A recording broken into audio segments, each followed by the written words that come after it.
A boundary is about what you are going to accept whenever you are in an environment with another person. The most important part of a boundary is how you are going to respond if certain behaviors, if certain dynamics continue, because you cannot change that person.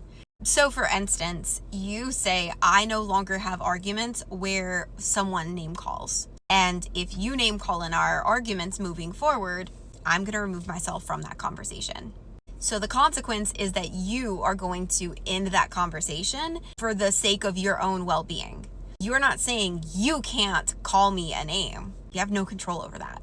What you do have control over is how much access that person is given to you based on behaviors that you've determined are inappropriate for you. Now, if they call you controlling, because you've created these expectations and these limits on what you're going to accept in your relationships, that's on them. That is probably coming from their own insecurities and embarrassment. They're an adult who cannot have an argument without name calling, for instance.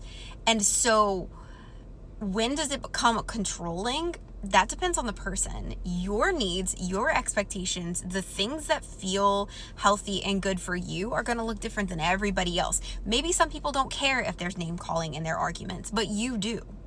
And so you have to feel confident in what it is that you're going to set as your expectations in your relationships.